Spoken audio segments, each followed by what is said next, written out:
இது ஒரு மீஷோவில் வாங்கின ஒரு mosquito electric shock mosquito killer இது வந்து நிஜமாகவேங்க நான் கிட்டத்தட்ட ஒரு 10 டேஸாக யூஸ் பண்ணுறேன். ரொம்ப ரொம்ப நல்லா இருக்குது. இது வந்து மீஷோவில் வந்து buy one get one free 399 வாங்கினேன். நம்ம என்ன தான் எலக்ட்ரிக் மஸ்கிட்டோ பேட் வச்சுருந்தாலும் சரி, அல்லது நெட்டு போட்டிருந்தாலும் சரி, ஏசி போட்டிருந்தாலும் சரி, ஃபேன் போட்டிருந்தாலும் சரி, கொசுனுடைய எப்படியாவது வந்துடுது. இது வந்து நைட்டு வந்து போட்டுட்டு நம்ம லைட்டை நல்லா ஆஃப் பண்ணிவிட்டு பார்த்தா எவ்வளோ வச்சுருந்தாலும் வந்து அதில் டக்கு டக்கு டக்கு டக்குன்னு கொசு வந்து விழுகிறது வந்து கண் கூட தெரியுது. கொஞ்ச நேரத்தில் எல்லா கொசுவுமே போயிடுறது. நம்மளால் பக்கத்தில் பேட்டை வச்சுட்டு அடிக்க முடியலை.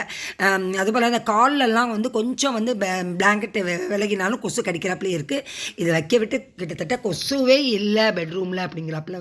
இப்போ 2 பெட்ரூம்லேயும் 2 மாட்டியிருக்கேன். புகை கிடையாது, நமக்கு அலர்ஜி கிடையாது, ஸ்மெல் கிடையாது, எதுவுமே இல்லை.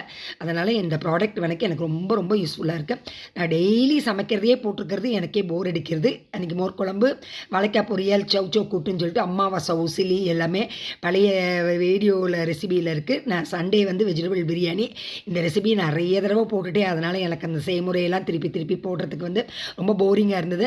அதனால் ஆனியன் ரைத்தா, தயிர் சாதம், புதினா தொகையல், சிப்ஸு, இது தூள் பஜ்ஜி எல்லாமே வச்சு சண்டே வந்து ஒரு ஆர்டினரி வெஜிடபிள் பிரியாணி தான். ஆனால் பட் வந்து ரொம்ப ஸ்டார் ஹோட்டல் லெவலுக்கு நல்லா வந்து அனுபவித்து சாப்பிட்டாச்சு. எல்லா ரெசிபியுமே திருப்பி நிறைய தடவை போட்டுட்டேன்.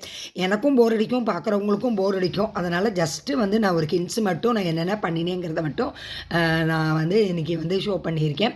ஏன்னா எனக்கும் வந்து கண்டென்ட் வந்து ஒரு புதுசாக போடணும்னு தான் ஆசை. பட் வந்து எனக்கு வந்து அந்த அளவுக்கு போய் எடுக்கிறதுக்கு எனக்கு பொறுமை இல்லை.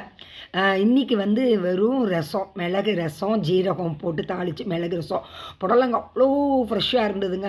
அப்படியே வாங்கிட்டு வந்து எனக்கு ஆக்சுவலாகவே கூட்டே பிடிக்காது. புடலங்காய் கூட்டு, பட்டர் பீன்ஸ் பொரியல், ஒன்றுமே காரமே போடாமல். புடலங்காய்க்கு நான் இன்றைக்கி அரைச்சே ஊற்றலை. வெறும் தனி மிளகாய் பொடி, கொஞ்சோண்டு ஜீரகப்பொடி, மிளகு பொடி போட்டு, கொஞ்சம் தேங்காயை போட்டு, பருப்பு போட்டு அப்படியே கையார்ந்து இதை மசியலை இதை வச்சு நல்லா மேஷ் பண்ணிட்டேன். அரைச்சே ஊற்றாமல் ஒரு புடலங்காய் கூட்டு ரொம்ப டிஃப்ரெண்ட்டாக சூப்பராக இருந்தது. அதுபோல் வந்து ரசம் சாப்பிட்டு முடிச்சுட்டு வெளியே கிளம்பினேன். எதுக்கு இதை பாக்கி வச்சுட்டு போகணுன்னு சொல்லிட்டு அதை குடிச்சிட்டு அப்படியே அவ்வளோ ஃப்ரெஷ்ஷாக இருந்தாப்புல இருந்தது. சாப்பிட்டு முடிச்சுட்டு ரசத்தை குடிச்சிட்டு வெளியே கிளம்பியாச்சு.